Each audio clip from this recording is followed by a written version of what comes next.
So good morning all. In this section we will be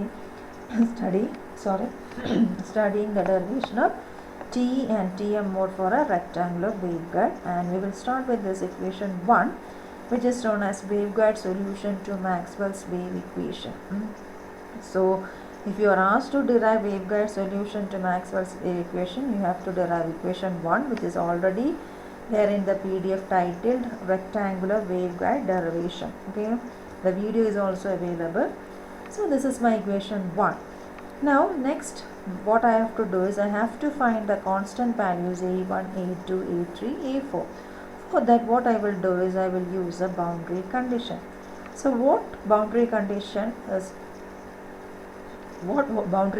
should be applied to this rectangular waveguide? So at the beginning of this module I told you that rectangular waveguide, the walls of the rectangular waveguide is a perfect conductor, that is this portion, and the space between the walls is a dielectric, that is this plain white area. So I can say that here you will find a conductor dielectric boundary.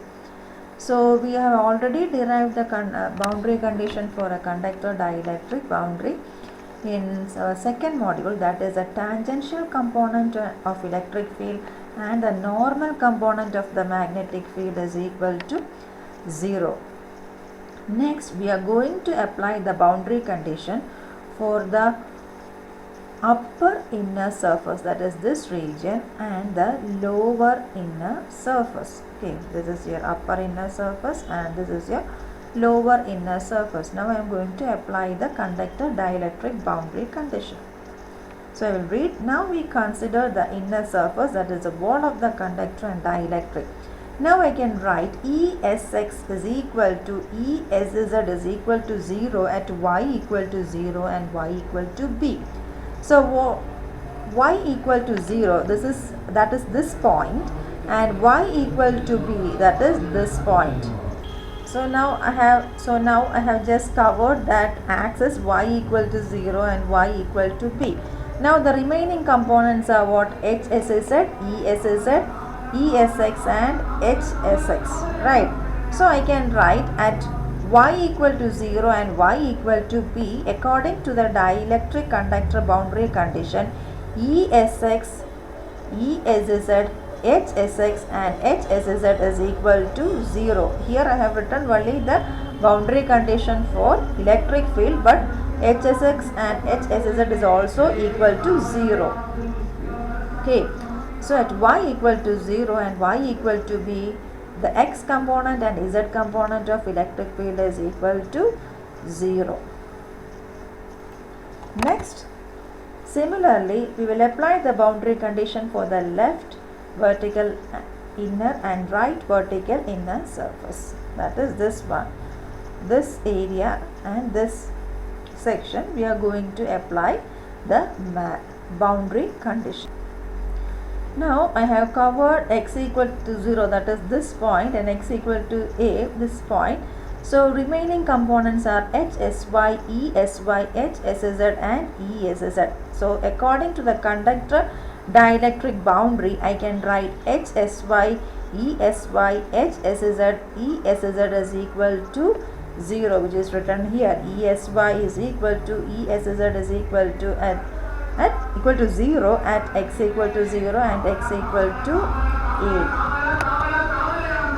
So you know x equal to 0 is this point and x equal to a is this point. So if you exclude that axis, the remaining components are HSY, ESY, HSZ and ESZ, which is equal to 0 at y equal to 0 and y equal to b, which is the boundary condition for our vertical inner surfaces, right? Now here in equation 4 I have just removed the brackets of equation 1, that's all. Next what I am going to do is I am going to apply the boundary condition in equation 4. So first what I am going to do is I am going to apply the boundary condition x equal to 0 in equation 4. So when x is equal to 0, what happens to the value of ESZ? It becomes 0, that is written here. ESZ is equal to 0 for x equal to 0 and x equal to a. First time just substituting the condition E SZ is equal to 0 for x equal to 0. So you can substitute E SZ as 0 and x as 0. So when you substitute x as 0, what happens? The first term will become a1 a3 cos ky y, because cos kx x is cos 0, that is 1. Similarly, the second term a1 a4 sin ky, this cos kx of x becomes 1 because x is 0. But the third and fourth term will be 0 because the x is along with the sine component, and sine 0 is 0. So finally you will get 0 is equal to a1 a3 cos ky y plus a1 a4 sin ky y, out of which a1 is taken as common and written. Okay.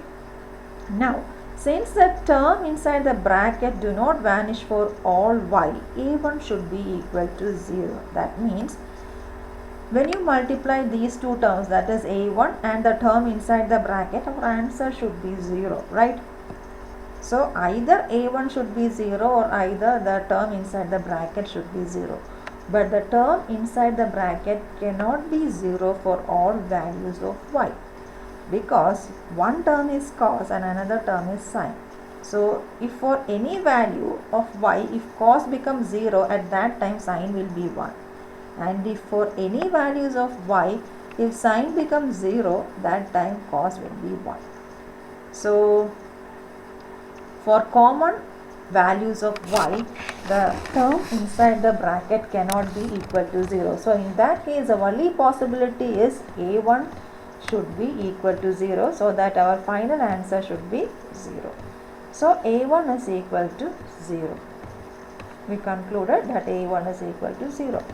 Next, what I am going to do is I am going to apply the boundary condition y equal to 0 in equation 4. That is y equal to 0, that is this condition in equation 4. So when y is equal to 0, I know my E SZ is equal to 0. So what happens here? a1 a3 cos kxx will be there, because this term is cos 0, it will become 1. Similarly, the second term will be eliminated because y comes along the sine component, and sine 0 is 0. Then the third term will be there because y is along with the cos component. So cos 0 is 1, so I will get a2 a3 sin kx. And the last term will be 0 because y is along with the sine component. So I can write 0 is equal to a1 a3 cos kxx plus a2 a3 sin kxx. When y is equal to 0, I know my Ez value is equal to 0. So Ez is also substituted as 0.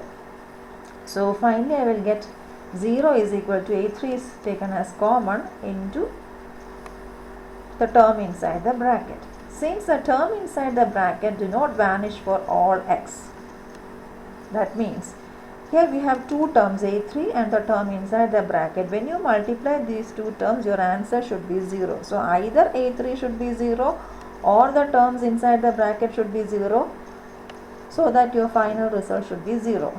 But here inside the bracket you are having two different terms, that is cos and sine, as in the previous case, that is here.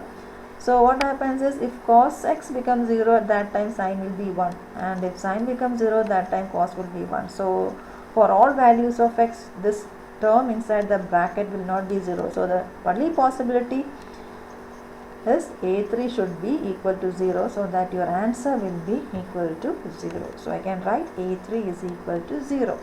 So now I have derived the value, I have found the values of constant a1 is equal to 0 and a3 equal to 0. Now I can apply this in equation 1. So a1 and a3 become 0. So finally E SZ is equal to a2 sin kxx into a4 sin kyy exponential minus gamma z. That is written in equation 5. Okay. Now we will apply the next boundary condition, x is equal to a. We know for x equal to a, what is the value of E SZ? It is also equal to 0. So what happens is 0 is equal to, I am going to apply the boundary condition in 5. So 0 is equal to a2 a4 sine ka a sine ky y exponential minus gamma z. Now what happens is if ky is equal to 0, then what happens? Sine 0.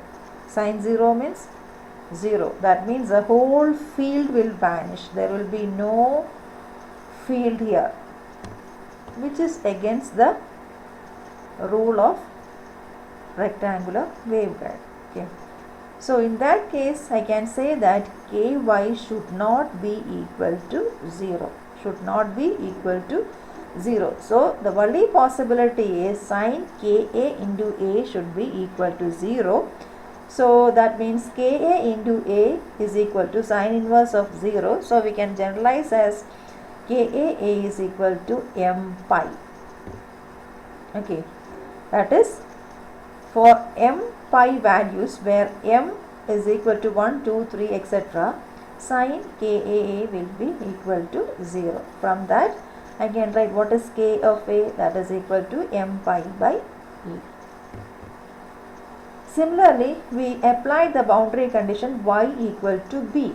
We know for y equal to b also here Esz is equal to 0. So I am going to apply the boundary condition in 5 so that I can write 0 is equal to a1 a4 sine kxx sine k b b exponential e raised to minus gamma z. Okay, that is instead of y I will be placing y is equal to b, and as in the previous case what happens is if kx of x is equal to 0, the whole field will vanish. So the only possibility is sine of kb of b is equal to 0. Here I have written that is 0 is equal to a2 a4 sine kxx into sine kbb. That is obtained when you substitute y is equal to b in equation 5. So here you can see two terms, that is sine kx and sine kb terms, and sine kx term cannot be equal to 0. The only possibility is sine kb can be equal to 0. So I can write kb is equal to sine inverse of 0, that is equal to n pi. From that kb is equal to n pi by b, where n is equal to 1, 2, 3, etc. So finally I can write the expression as Esz is equal to a2 a4 sine, instead of kx I can write what m pi by a into x, and instead of ky I can write n pi by y into b exponential of minus gamma z, and where E0 is equal to a2 a4, which is a constant.